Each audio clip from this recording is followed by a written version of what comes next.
I feel like if you was super positive, I wouldn't trust you, bro.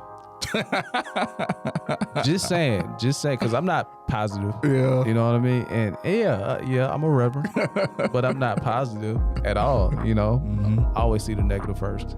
You know what I mean? And I think because first nature, we can identify with negative. Because you got to understand, your number one is restorative. Right. So you're trying to fix a problem. Right. So you have to find a problem. Right. That's mine too. Yeah. So I'm always looking for a problem to solve.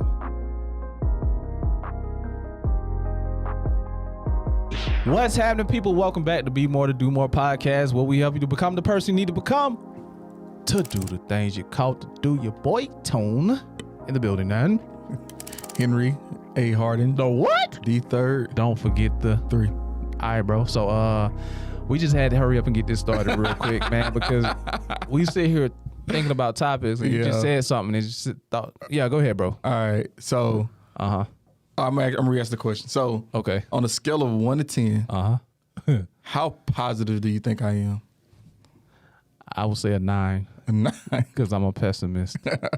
9 plus. 9 plus. yeah, but yeah, pretty positive. So here's what's interesting, and I revisited my Clifton Strengths recently, right? Okay. And for those that don't know, Clifton Strengths there's 34 themes in it, and you answer. It's like 30, 45 minutes where you're just answering questions based on, least likely or most likely or something like that, right? Right. You just it's like a scale, like a sliding scale. So, and they take those results from those questions, Right. and they give you your top 10 or top 5 themes, but there's 34 themes, and so we have all 34. Okay. And I was shocked to find out. I was shocked to find out that out of the 34 themes, Right. positivity is number 28 for me. Number 28. 28. So it's like my bottom 10. So you're not positive at all. Not positive at all. Oh man. Well, you guys be on the lookout. It's weird though, cause I thought I was pretty positive, right? Yeah. But you know what? My number, I think it's number 3. My number 3 theme is What's that? analytical. Analytical. So I think because I analyze things so much, I'm almost like hypocritical of things. So in theory, by my ability to be hypocritical, it decreases my positivity because I don't know. I think it's more so I don't see the positive in I don't say situations. Like if something happens, Right. especially in my life, Right. I'm gonna look and see how I could have done better. Okay. So I'm not looking at like all the great things I did. I want to know what I did wrong, so I can make it better. Makes sense. So I think that's, I don't know. But I think that's why. I feel like if you was super positive, I wouldn't trust you, bro. just saying, because I'm not positive. Yeah. You know what I mean? And yeah, I'm a reverend, but I'm not positive at all. Now I can't say that I'm a pessimist because I might play around and say I'm a pessimist, but I always see the negative first. You know what I mean? And I think because first nature, we can identify with negative. And secondly, Wait, hold on. Say it again. we can identify with negative. That's like a human thing. I think that's you and I thing. Oh, okay. Because you got to understand, your number one is restorative. Right. So you're trying to fix a problem. Right. So you have to find a problem. Right. That's mine too. But mine. Your number 1 is restorative. That's my number 3. That's number 3. Okay. Yeah. So first of all, it's intellection, ideation. No, it's ideation, intellection, then restorative. Yeah. So I'm always looking for a problem to solve. It could be bad. That's why I say I'm not positive. So your top 3 is Intellection, ideation, and restorative. I think yeah. Okay. Yeah. So I'm always looking for, a negative. Dang. Because it comes from the restorative You're trait. a thinker. Like you're a big thinker.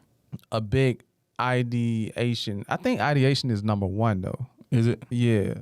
So yeah, because I stay in my head. So I'm always looking. I think I talked about this on one of the pods that I'm always looking to fix things. My dad said, he told me, he said, dude, you're always finding the long way to do something or to make it harder, because I'm always looking to fix or recreate. Right. You know, that's all of those traits put together. So, nah, bro, I wouldn't trust you if you were super positive. Yeah. But, you know, I don't trust people that's like overly, I can say overly positive, but like I like somebody that's like, hey, we're going to do this. Like, we're going to get this done. How we going to, you know, I like that, right? Right. But what I don't like is like, almost like that. Oh, you know what I realized that I really dislike? What's that? A wooer. What's that? So a wooer is like, I think it stands for like winning others over, I think. So basically like you got like high energy and you know, I know. Hey guys, blah blah blah blah. You know, like it's gonna be, you know, whatever. Like it's just like,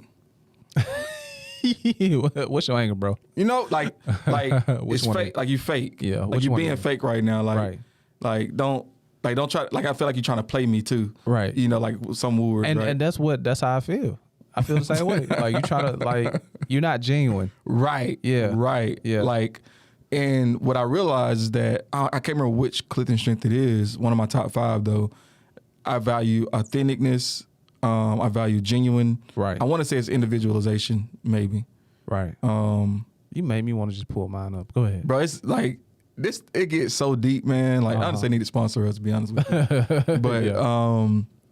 But but yeah, it gets super deep, man, and especially like in leadership. Right. When you think about leadership, I have to be more positive. Like I can't. That sucks. Yeah, like I have, because here's why though. Here's why, because all right, my number 1 is restorative. So okay, I find a problem, I fix a problem. Right. Well, a lot of people can't handle that. Yeah. Right. I was just having a conversation with another one of my managers. We probably got very similar strengths. Right. Like on the DISC assessment, we have this like, you know, she's a C, I'm a C, right? Right. So I was having a conversation with her, and what I kind of walked her through is that people can't take the amount of criticism that we give. Right. I give a lot of feedback, like a lot of feedback, because if I see something, I have to say something. You have to. I have to. Like it's gonna bother you. Yeah, like, and then because I give you an example. I give you an example. I don't know if I should tell this story. Bump it. I'm telling it. Story time. Wait. Story time. There we go. So I had this person that was on my team. I ain't gonna say the city, so I'm gonna keep it very vague. And I take full ownership of every single person on my team. Right. Right. Period. And I take it to heart when things happen. Right. Just, you know, 'cause I really care about people. Right. So I had this person, and you know, they wanted to get promoted. Well, they were really good. Right. And I kind of pushed them to like, hey, like, why? Like, you're not applying for this? Like, you should apply for this. Like, go ahead and apply for this. Right. Like, why wouldn't you apply for this? Like, you're excellent. Like, you're great. You probably got a good chance of getting it. Like, do it. Let's do it. Right. Positivity. Maybe I channel my little woo right there. I don't know. But so they apply. Right. Guess what? They got the position. Wow. Okay. But guess what? What? And all of our, when somebody gets promoted to another level, they have to do a drug screening. Oh man. And they didn't pass the drug screen. Oh Jesus.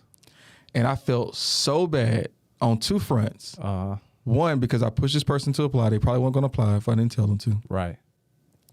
And then 2, I felt guilty because, I still feel guilty about it because I never, like, and it sounds like it's like, well, duh, like you work for somebody, you can't take a drug, like you can't do drugs, right? Like it sounds like, whatever, but I still take responsibility for that because I feel like I had a conversation with him about, hey, just make sure, you know, when you go into this next level, you can't use. Wait. Yeah. Wait. Let me ask you this. All right. Did y'all take a drug test to get the job? No. So it's not required to get the job. What would you mean? Like, if I want to get in your job, do I have to take a drug test? No. Oh. But in order to become a leader, right, you have to do that. Oh, interesting. Yep. But I felt guilty about it though, because I just felt like, dang, like I should have said something. Why would you though? More so because like, did you know the person was, you know? I didn't. But still, how do you feel guilty about that? Because I take ownership of it. Is that a normal conversation that you just randomly have with people? Like, hey, make sure you don't do any drugs before you get promoted. Don't do any drugs. Like, is that a normal conversation that you will have? I guess this is the negative side of me. Yeah, like no, it's not. It's not, but it has been, right? Like since that situation, like right. I'm making sure that people understand, hey, you got to take a drug screening, right? And okay, we're just saying the part of drug. Okay, yeah, like because like, I get it. Man, let's be real, right? Like, and college years, not me personally, right? But like college years, like his name is Henry. There's a lot of people that partake, right. And we're hiring people straight out of college. Right. So they may still have friends or they may still have whatever. And, you still within your first year of this career in this new world, right? Like, yeah, makes sense. You just don't know. Like I ain't gonna say you don't know, but like you don't realize how big of an issue it is to and that's where I feel like as leaders, you should have coached them. You know what I'm saying?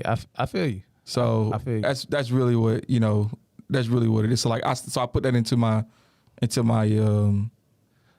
spiel or whatever. Like whenever we helping somebody prepare, so they know that. That's a plus for you then.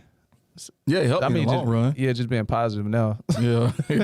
Now, did you feel like you was just too positive in that situation, or was it like, was that you just too, hey, you can do it? No, I think I was just being real. Like this person was great. Like honestly, I wanted them to be, my assistant, to be honest with you, right? Right. But I knew, I wanted to also do what's best for them. Right. And I knew that this position was going to be really good for them and be able to kind of go ahead and get that experience of being a manager, and being a leader. Right. So yeah, it made sense. Well, I see, and this is because thinking positive, like, I think me, right? So in that situation, this is why I say I am positive, but I'm not, I can't even say realistic because I don't even believe in that. But I think of all the possible things that can go wrong so that I can communicate. So I think the negative part of me, or is that negative, man? We need to find another word for that. Would communicate that, not for them, but for me, and I think in that case, you was being super positive. Yeah. So how was positive? Like almost bottom 30. It's crazy, right? It's crazy. Now, is positive the same as being optimistic? Let me pull it up. Let's look it up. Let's look that up. But while you looking that up too, I got another question. You think MLM, they oversaturated the word being positive or thinking positive? Ooh, why you say that? Because I think in Amway, bro, like I used to be like that too. The war, but it wasn't natural for me. I used to be the war because at multi-level marketing, they teach you how to, or they say think positive or whatever, man. But at the end of the day, like it just wasn't natural to me. So if somebody's having a bad day in business, hey man, you're great. Just get fired up, just using those positive terms. It just wasn't natural, man. So I'm trying to persuade this person with all these personal positive colloquialism. How you say that? Colloquialisms. Yeah, so you said it so smoothly, man. I struggle with the words. I've practiced it. But they looking at me like, dude, you so fake. You know what I mean? But anyway, yeah, positive over optimistic, man. So positivity, and this is what Clifton Strengths call positivity. Okay. So it's a relationship building theme. Okay. People exceptionally talented in the positivity theme have contagious enthusiasm. They are upbeat and can get others excited about what they are going to do. So it's a little different. When we read that definition, it's a little different than how we kind of thinking about it. Right. So basically just about getting people excited about what you're going to do, which is still surprisingly, I'm surprised that I'm that low in that. Well, in that case, I feel like I'm good at that. I mean, go ahead. No, go ahead. So positive is just pretty much getting people excited about the upside of things. Have contagious enthusiasm. They are upbeat and can get others excited about what they're going to do. I don't know. I still feel like I might not trust you if you. First of all, why are you this happy, bro? Right. You know.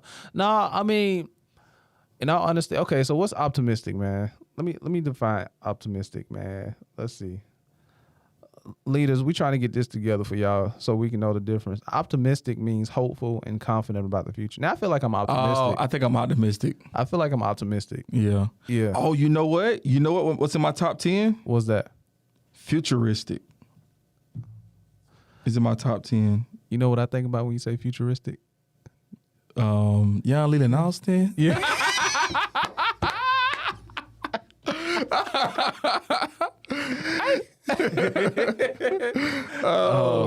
For you youngins, man. Y'all probably Shawty, won't you hop in my ride? 100%. You look at the word futuristic, you got to think about Young LA and that whole little man. That was took it back then. He took it back. You showing your age right there, boy. Yes, sir, man. Had the mohawk with the colors. You had the mohawk? Yeah. Nah, I ain't had the mohawk. Them say he did. He had the mohawk with the colors on the side. Yeah. But yeah, man, my bad. Back on topic. People exceptionally talented in the futuristic theme are inspired by the future and what could be. See, they energize others with their visions of the future. So I prefer you to be optimistic or futuristic than positive. Who likes positive? Right. Doobies, do y'all like positive people all the time? Now, what's the difference? What optimistic and pessimist? I don't like pessimists. Like people who believe that things can never go right or things can't get better or it just sucks and it would always sucks and it would never get fixed, or I just don't like that, you know. But I am optimistic because I believe that through the negatives we can overcome it and we can get better through it. You know what I mean? And because again, I believe in the scripture, all things work together for good for those who love the Lord according to His reasonable purpose. Am I quoting that right? I gotta. Anyway, but I just believe that, especially followers, believers. I believe that I believe that our journey is an obstacle course. And I just think that all the obstacles is meant to strengthen us, you know what I mean, for a reasonable purpose that the Lord has put in our lives. So I just have that foundational perspective, which makes me optimistic.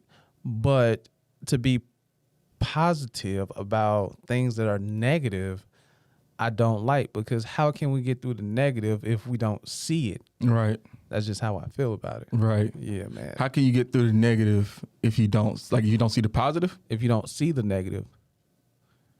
What you mean? Because you're experiencing it, right? You got to see it. But some people choose not to see it because they want to think positive. Oh, yeah. Like going back to multi-level marketing. See, that's what I thought positive was. Like the negative's not there. Oh, it's cool. So stay fired up. Right. Just go out there and talk to people. You ain't just get no's. Yeah. Just get to your nose and I ain't learning nothing. Right. Man. All I'm learning is talking. It's crazy, bro. Like it's crazy. Like why would, and that's why like I'm so big on like telling the full picture in a sense. You got to, because like it's feel how you want to feel about it when I say it, but it's very, I don't know if it's immature or I don't know. I'm gonna just say it. It's very immature of a leader to tell someone like half truths in a sense. That's true. Like, yes, you need to go and get no's, but you also should tell that person that but you need to learn from the no's. And when somebody tells you no, you need to find out why they're telling you no. That's true. So that way you can learn from it. Right. Because I remember we took like, and I'm a very literal person. Right. And like if somebody tells me something, I'm gonna just go do that. Right. Because I'm thinking that's what it, like I'm not adding nuances to it. I'm not like, because I want to do exactly what you told me to do. Right. Right. Because I feel like if I deviate from it, if I add my own spin to it, because that's another thing, right? Like, follow these steps. Right. These are the steps that's going to, don't deviate from the plan. Right. So you have to have a little bit, I guess, I don't know, I guess finessing your thinking. I don't know, just flexibility maybe in how you see things. Right. To for it to be because like I'm a very literal person. So if somebody tells me, like, I remember, I think I told a story before, but like, my old RVP, she told me to do something, and I just went and did that. Right. And she was like, "Wait, you did it?" Like, no, I was saying to do, right. But I just took it because I don't. If it go bad, it ain't gonna be my fault. You told me. I did exactly what you told me to do. That's crazy. So So you just take what they tell you literally, and you just do every step of what they told you. Wow. It's like that's what makes me great. Right. And that's what kind of could be a little bit of a pitfall, because here's another one in my bottom 10. Actually, I think it's in my bottom 5. Let me see. I think it's in my bottom 5. Dang. So it's crazy, but when you consider that to be like positive though, like you can follow direction, kind of. But this is my bottom 5. Okay. Strategic. Like, I'm not one of those people that I'm restorative. Right. Belief, analytical, individualization. Right. And relator. Okay. So, I guess, how do I say this? If I'm trying to fix something, I'm gonna analyze it. Right. Right.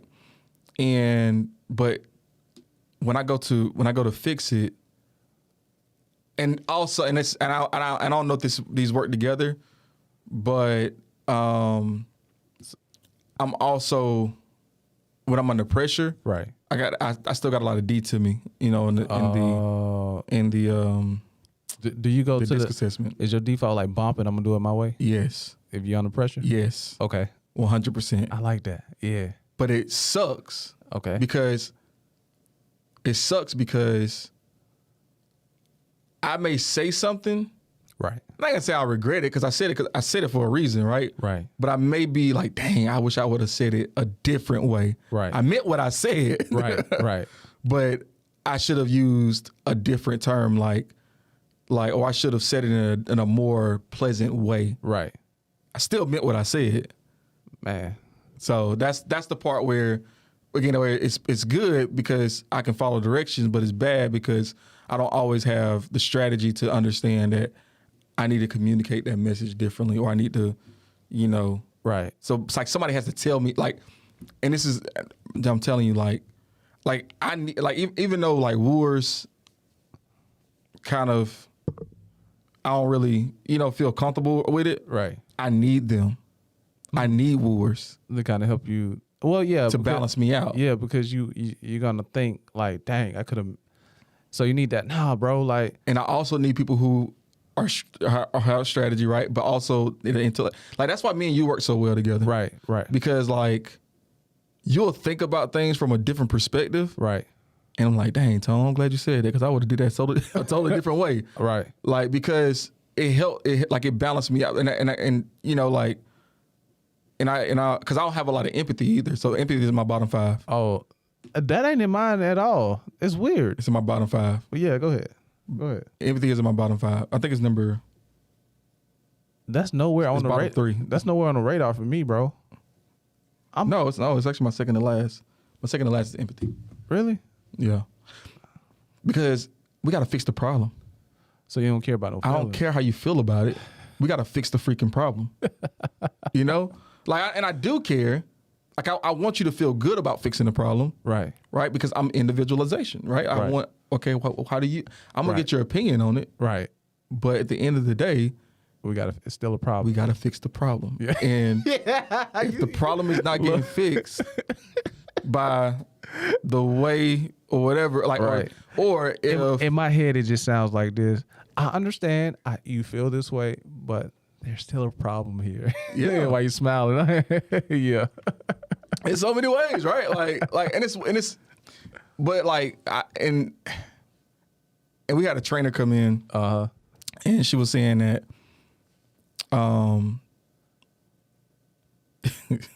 that I don't know, her boss or whatever would come in and like during training class, and he'll just be like, you know, just beat, you know, whatever, right? Like, hey, we need to blah blah blah blah blah blah. Right. And he just wasn't aware of what because his empathy was low. He wasn't aware of like, so she just told him like, hey, just so you know, this is what she's like she's like a filler or whatever. Yeah. But like, if you do this, like, hey, this team is experiencing this. Right. I need you to come in and be a little softer and blah, blah, blah. And he would do that. Did it come off on, I think? It was great. Oh, for real? It was great because he could deliver what they needed. Right. He just didn't have the ability to figure out exactly what they needed. Oh, okay. Okay. So that's why, like, I really have to channel my individualization. Right. Because my empathy is low, but I'm high on individualization.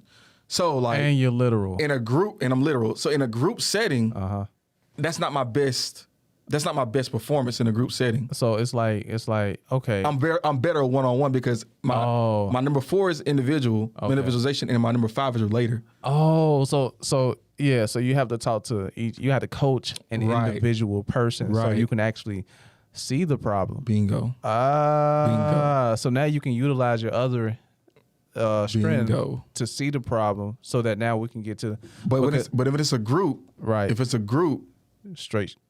This person ain't gonna like it. This person is okay with it. This person loves it. Right. I'm sorry for the person that don't like it. I'm sorry for the person that's okay with it. Right. I'm gotta go with the person that love it because that's what's gonna fix the problem. Right.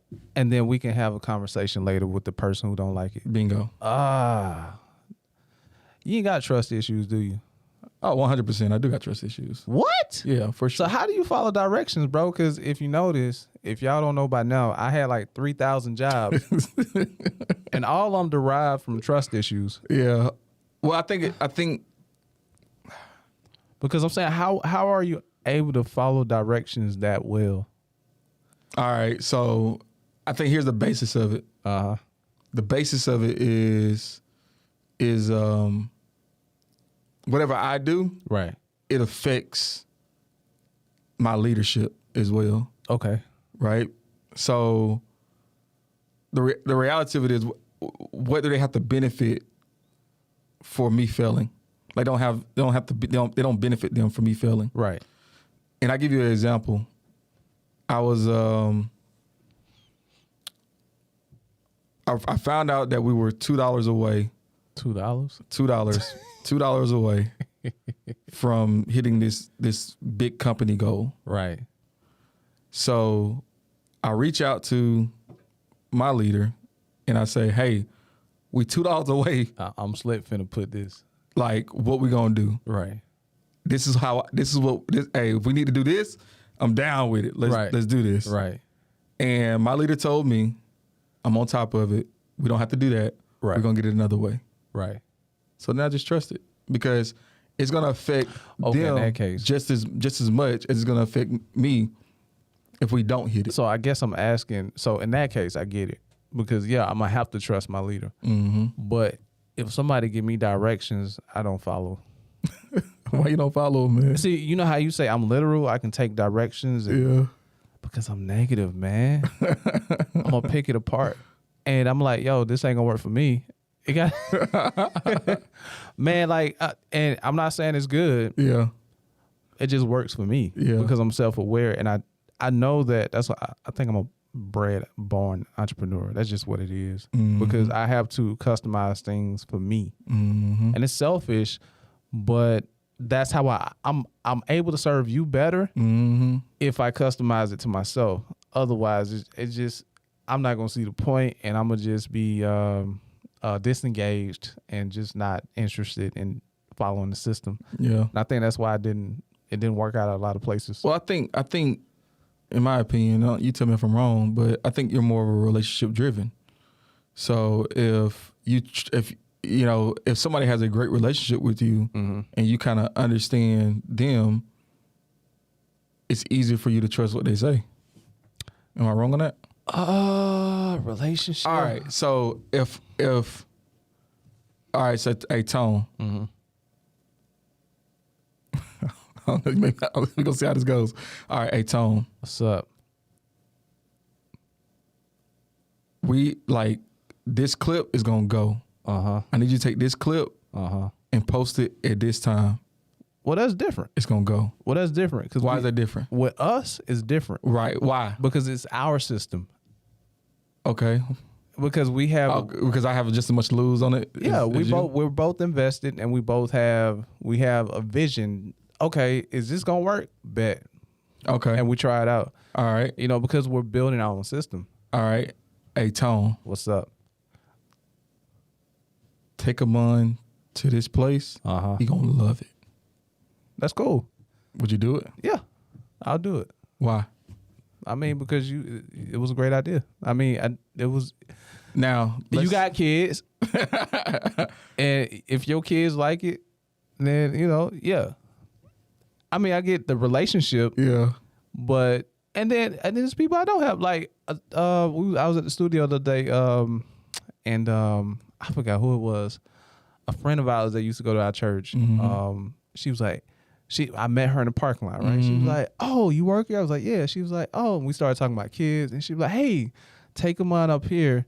It's free for him and $5 for him. He'll have a great time." I said, "Cool." And I tried to go the next day, but they were closed. No relationship. Right. Well, no, you have a relationship with her because you remember her from church. So you have a relationship, right? I give you some example of somebody I didn't have a relationship with. Okay. So we got invited to. So me and another area manager, Kevin. We got invited to. Oh, I know what it is. Keep going. This Hawks game, right? So right. we went. So me and him we pull into the park. We're trying to figure out where to park, whatever, right? Right. So we decided, all right, we're gonna park here. Dude just walks up out of nowhere. And he says, he like, "You got any change or something like that, right?" Homeless person, whatever. Kevin give him a couple dollars. Cool. He was like, "Hey, if you park over here, it's a lot cheaper." Right. And it's 24 hours. Right. You think we moved our car? No. Yeah. But that's different though. Bro, how's that different? Because my boss, I do have a relationship with. Like my last boss, right? Okay, cool, that's what you're saying. Cool guy. And I tell my wife this. I said, man, I want to call him out. Don't call him out. Don't call him out. Don't call him out. I want to call him out. Nah, anyway, we had he was cool. Like, I loved, I was about to say his name. He would make a great friend. Like, him and I was like homies, right? Horrible boss. Okay. Because he would tell me to do something that he didn't believe in. Okay. So I couldn't trust his leadership. Well, all right, give me an example. All right, so we had to do this thing. It was at a bank. I ain't gonna tell you which bank. I think they invested in their marketing. Great deal. Anyway, they would tell me, okay, you need to go and the bank was in a grocery store, right? First of all, who takes a bank in a grocery store serious? Would you do business in a bank in a grocery store? No. See, that's the negative side of me, right? Like, so, it's not that I wouldn't want to. I value convenience, but I would have to grow up going to that. Like, it would have to be like, that's a long-term play. Yeah, exactly. Like, I'm not gonna go, in my 30s, 20s or whatever. Right. And just, where this bank? Let me go there. Oh, they're in Kroger. Yeah. No, I'm gonna go to a place that has a. Right. Yeah. So would you bring hundreds and thousands of dollars? Oh, heck no. To invest? Heck no. To a bank and a grocery store? No. So first of all, that's wrong in itself. Right. You see what I'm saying? So I already got trust issues with the company. I'm like, who calling these shots here? You know what I mean? Like, how does this make sense? Because I came from a big bank going to a smaller bank, right? Mm-hmm. And then they used to make me do public announcements. I hated it. Why? I hated it. Public announcements, it was pointless. It was a waste of my time. Nobody ever came? Negative. See, this is me thinking negative. It's a waste of my time. No, nobody came. I've been there 2 years. One person came. One person came when we did a promotion to get $500 if you open a checking account. Was it 500? Something like that. Something crazy like that. Let me go open a checking account. No, it wasn't $100, $300, something like that. Yeah, it's free money. And I used to be like, welcome such and such shoppers. Yeah. You have a bank account? Well, come to such and such bank and open up a free checking account and, such and such. So how do you make money off of that? Exactly. So my boss used to get mad at me when I don't do 10 a day. I said, dude, I've been here for a month and I've been doing 10 a day for a whole month and nothing. Well, you just got to keep doing it. Why? This is the negative part of me. Like, why? It doesn't work.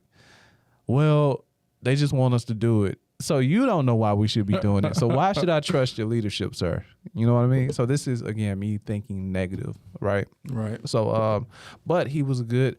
So I had to show him, like, first of all, I came from a big bank. Number one, I was the top teller at the big bank, in our area, right? Then I got promoted to a banker and I became the business advocate as a banker. So I was like, I wasn't like top, but I wasn't like mid. So I was somewhere in the bottom top when it came to banking, right? Or being a banker. So I was like, yo, the system is all wrong. This is what we need to do. We need to do this, and another. I said, and plus, we're not going to get any mortgages here. We're not going to get any investments here because we're a bank in a grocery store. People come in a grocery store to shop, right? Not to do banking. Or they may come to load some money. Like if you already have a convenience. Yeah, like. So that was the play, to build our customer base around convenience. I was good at getting people to open a checking account on the teller line. Like, hey, let's go ahead and do this real quick. Throw some money in there for your kid if you need to come to the store or whatever, or even get a credit card. And, we partner with such and such to get cash back if you go to Kroger shopping.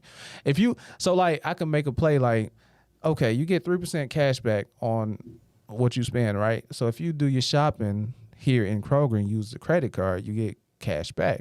And you just pay the bill at the end of the month. You're gonna spend the money anyway, right? Yeah. And who don't want free money? You just got 3% discount on everything you bought in this store. That's how I sold it. Convenience, baby. I was good. But he got mad at me because I wasn't doing public announcements. I'm like, dude, it's not working. So yeah, man, it's just I couldn't trust the leadership, because I already knew the play and I knew how to be successful in this arena. And obviously he didn't, so I couldn't trust it. So yeah. Well, how you got the spot then if you didn't know? Huh? How you got the spot if you didn't know? I questioned that about the bank. That's why I left the bank in general. Cause I was like, first of all, who are y'all First of all, they're not here at all. Like, come twice a week, like these managers, and then when I got thrown under the bus, when a customer came, that was it too, man. I was like, all right, cool. So you ain't trying to take up for me or nothing? Like, oh, okay. So you want me to be the manager. So that's just kind of how I played it. You know what I mean? But, and again too, like we're talking about leadership. We are a leadership podcast. So that means leadership has always been some aspect of my life or some interest of my life. So leadership was really important. And if you didn't follow these, in my mind, these, I ain't gonna say guidelines, but it wasn't, then I can't really trust you. So yeah, I had trust issues, man, and that was just me being negative. Dang. Yeah. So speaking of being negative, lyric of the week. Lyric! Wait. What we got? Hope for the best. Prepare for the worst. Woo! Moneybag Yo. Moneybag Yo. Come on, man. So you gonna, in terms of being positive or optimistic, whichever one you want to call it, right? The futuristic side of you has to prepare, has to hope for the best. That's true. But and there's a but. You have to make sure that you prepare for the worst, because at the end of the day, it ain't sweet out here. That's true. So that's true. And bars. Bars. And your losses only lessons. You know what I mean? Yeah. You know, that's the better part of being optimistic. Losses only lessons. Who said that? Jay-Z, I think. Jay-Z? Okay. It's not a loss, but a lesson, I think. Yeah. So that's all I got. That's all I got, man. Hey, man. I can't believe I feel like I should say, I feel like it was maybe something else I wanted to say, actually. But I can't remember what it is now. So we're gonna sound like it might be on the next podcast. Maybe. Hey, y'all be sure y'all like, share, follow this podcast. Hit the bell. Hit the bell. Hit the bell. Hey, man, make sure y'all get that What Am I Doing Right journal on Amazon. What Am I Doing Right? Right is spelled WRITE. Make sure y'all go get that journal. If you want to develop as a leader, if you want to track your everyday movement, What you got? I'm just ad-libbing. Ad-libbing, okay. You be ad-libbing me, so I'm trying to ad-lib you. Okay. Man, I ain't used to that, man. Hey, man, I like it, though. But if you want to track your success, if you want to track your daily goals, hey, make sure you go and get that journal. And hit the bell, man. Hit the bell. Hit the bell. Get the journal. It was like, get the journal. Hit the bell. Make your life better. All right, man. We out. We out. Somebody keep the head up, cause you concerned about them. Stick and move, we can get it done. Call it unity, it ain't no way around it. Cultivating, we get motivation from the big guy. We don't play about them. Going hard for the game, showing.